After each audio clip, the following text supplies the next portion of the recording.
fellas, we are here with Cole's 23 Fat Tire Softtail Fat Boy Fat Tire 2011, and he is going to throw it up for sale here. I'm going to give you the details on this guy and let you know the whole run on it. First things first, before I forget, this is actually a 2011, so it was a cable clutch.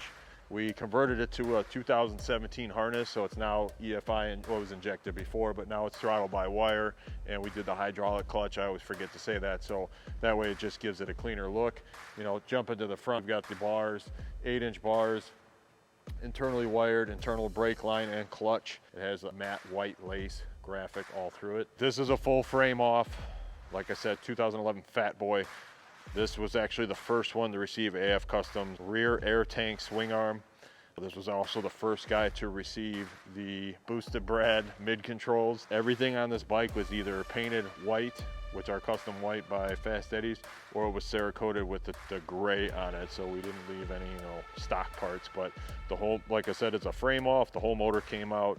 It's got the S&S 110 kit in it, power package, which has the cam, the push rods, the lifters, the S&S cam plate, the S&S oil pump. This has the Gallop 2-in-1 exhaust, but this was actually custom made to clear the mid controls. So this was the first set from them to do that too, which is nice stainless steel with a little muffler baffle in the rear. Front to rear, it's raked for a 26, which is technically the same thing as a 23 Fatty. We got our matching JAD affiliated front and rear wheel, 13-inch rotor in the front, 6-piston brake in the front. Going to the rear, you got the matching pulley, the matching disc on the rear, along with the matching Performance Machine 4-piston caliper brake. And you might not see it in the video, but these little guys are the tail lights, and they are bright. Sinister did the seat, nice clean look on it. Just simple, but the stitch follows into the design. Mind that it's dusty right now because we're in here and we just did the other video. So on the engine, it's actually got the Clarity covers on it. You got your air cleaner, your cam cover, your trans cover, your rocker boxes. On the other side, you got the derby cover on it.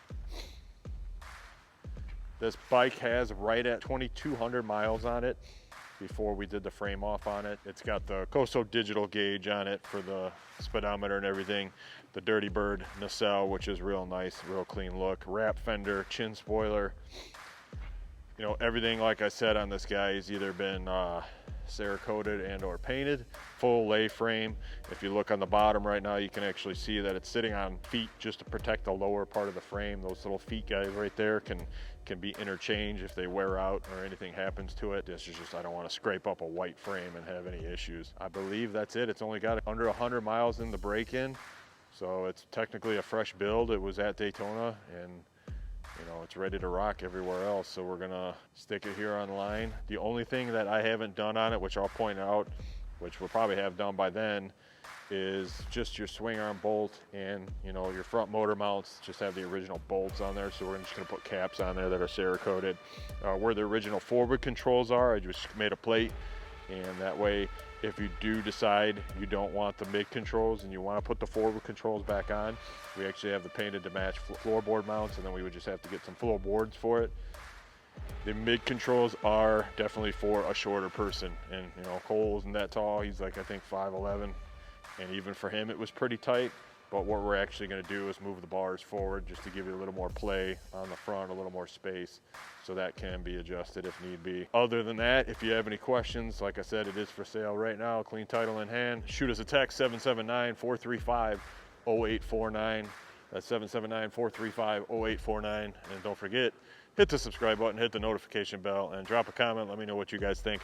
I absolutely love the bike. I think it's badass looking. The stance alone is killer on it. The white and the gray. Black would have been just overdone in my opinion. I just love the grays on it. Someone will enjoy it when they get it.